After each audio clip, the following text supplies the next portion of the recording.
A flat. It's pretty much nothing. It's almost the same shape. I'm just kind of shifting over in my X horizontal plane. What's after A flat? A, B, C, D flat. Yeah. You got it. Then you have D, E, F, G. G flat. So, what's after G flat? We're in B natural. Then you have circle of fourths.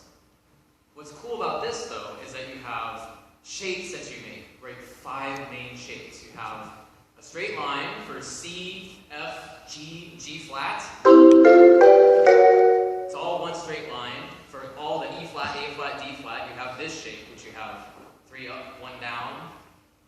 And it's all one thing. And I'm playing center of the bar on everything, except for the weird ones, which we'll look at in a second. So that's those 3. Then you have the weird ones, which are B flat. You do your best on these, and really it's kind of as close to the edge as you can get. And then I'm still getting center, more or less. Pretty much center of the bar on D and F. And then B natural is the other weird one, which is the inverse of that. So you have those 2 oddballs.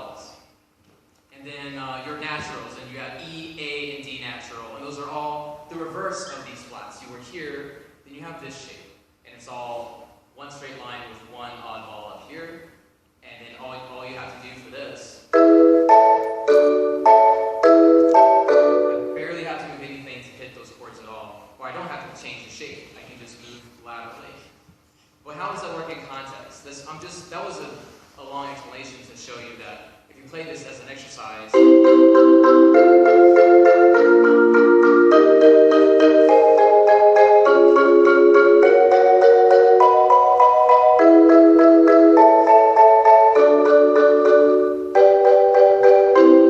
do 4, 3s, and 2s, whatever you want to get. But when you get to 1s,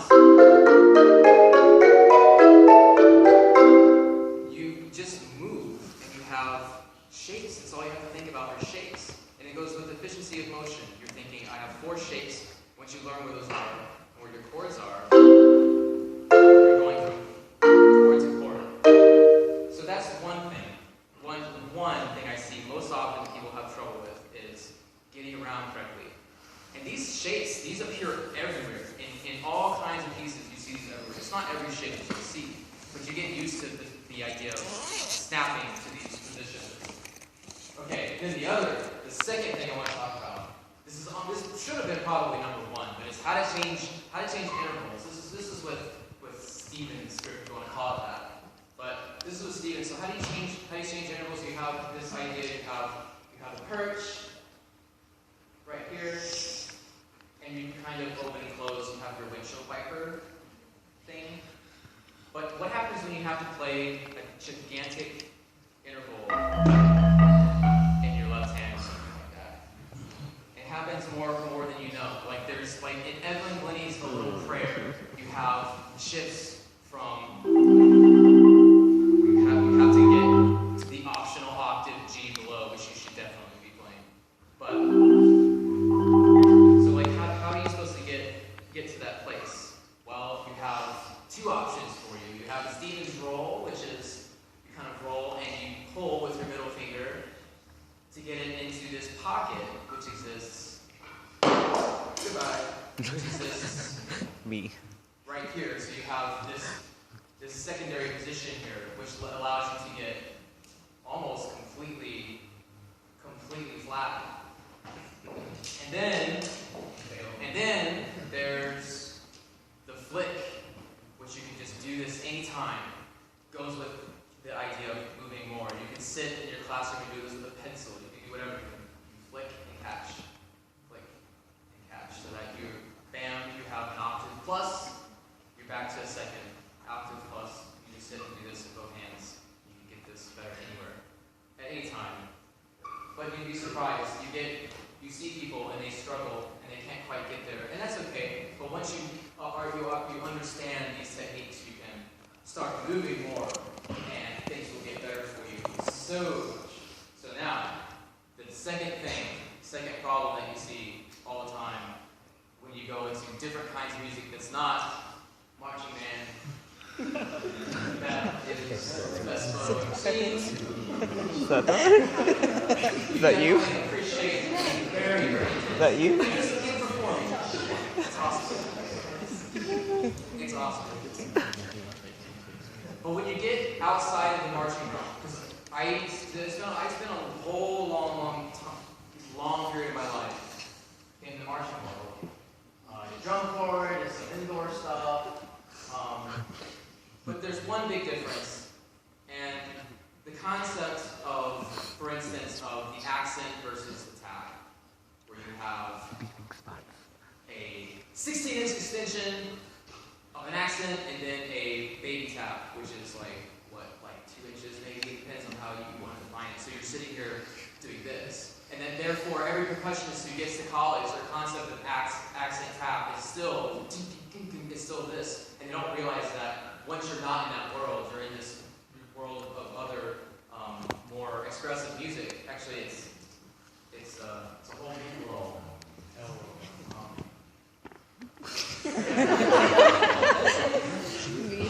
There's a whole new world.